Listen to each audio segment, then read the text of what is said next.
Coinbase is up yet again, nearly 20%. Bitcoin's 85,000. It's been pretty remarkable.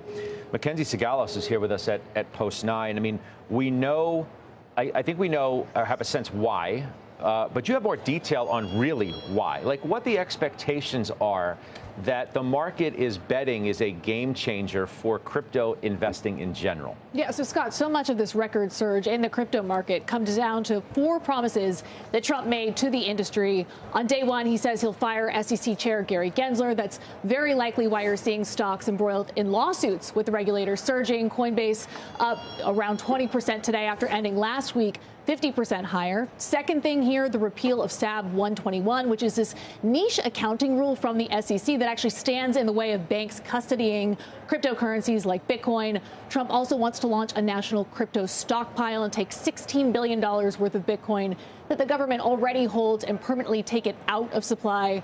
And finally, I've talked to several Bitcoin miners, the CEOs from these companies.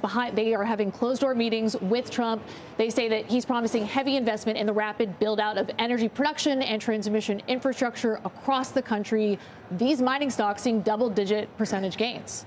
I mean, the point here is people really think this is just the beginning of, I don't necessarily think a renaissance is the right way to look at it, but a much more open environment, a much more widely accepted and adoptable environment that this could be the first stages of some of those really crazy bullish calls that we've heard from years past that just couldn't materialize for a number of the reasons that you've suggested may go away. No, exactly. And it really comes down to SAB 121 and then another piece of legislation called FIT 21. You've got more than 280 pro-crypto lawmakers who comprise the incoming congressional session. And if you pass FIT 21, this is a crypto market infrastructure bill in tandem with rolling back this rule from the SEC that says that banks have to treat Bitcoin as a liability on their balance sheet. Suddenly the door is open to all of this cash from institutions. Joe, I mean, you've got Coinbase. You sit here, watch it. Just come off the best week since, January of 23. Added it at the end of October. It's up 83% since then. The reasoning behind adding it has nothing to do with some wonderful insight into the fundamentals of what was going to occur. It was on momentum that was building. I will say Coinbase, the balance sheet has had dramatic improvement. They've done a great job of doing that. I also think that the overall environment and the effect of crypto since President Trump's election is, to a certain extent, it's validated it as a traditional asset class now. And that's something that the industry for years had been looking for.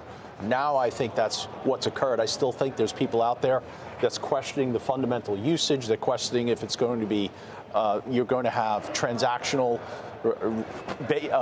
transactions on an individual and a corporate basis or not.